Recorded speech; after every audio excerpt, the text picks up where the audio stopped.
আমার গ্রামে সবাইকে স্বাগত জানাই। আজকের বিকেলে আমার গ্রামটা একটা সুন্দর জায়গায় আপনাদেরকে নিয়ে এসেছি, যেখানে সমস্ত মানুষ তাদের বিকেল বেলাটা অনেকটা স্ট্রেস, অনেকটা চিন্তা ভাবনাকে কমানোর জন্য আর শীতল বাতাস অনুভব করতে এই জায়গায় ঘুরতে আসে।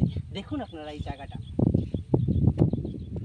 এখন চারিদিকটা বৃষ্টির জন্য জলময় হয়ে গেছে, কিন্তু তার সাথে আপনারা গাছের পালা দেখতে পেলেই বুঝতে পারবেন যে বাতাস কতটা বইছে। আর তার সাথে সাথে এই জলময় দৃশ্যটা দীঘার থেকেও কিন্তু কম মনে হচ্ছে। ছাড়া এই রাঙামাটির পথ আমার মন ভোলায় রে। কিন্তু সরকারের প্রচেষ্টায় নির্মল গ্রাম বাংলার হাত ধরে এখন সমস্ত রাঙামাটির পথ ঢালাই পরিণত হয়েছে, কিন্তু সৌন্দর্য একটু কমে। আমার গ্রামের নাম সীতাপুর, যেখানে এখনো খোলা মাঠ, নির্মল বাতাস আর তার সাথে সাথে গাছপালা এখনো বিরাজ করছে।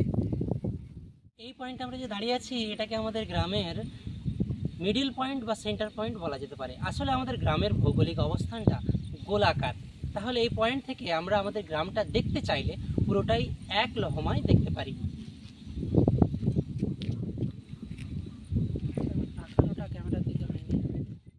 এখন বর্ষাকাল, আর এই বর্ষাকালে জল থই থই আমার গ্রামের অবস্থা।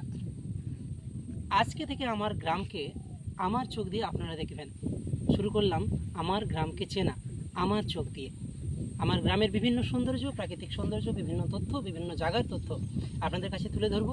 আজকের ভিডিও এখানে শেষ করছি, তবে এটা শেষ নয়, এটা আমার গ্রামকে চেনার শুরুর ভিডিও। ততক্ষণের জন্য সবাইকে ধন্যবাদ, নমস্কার।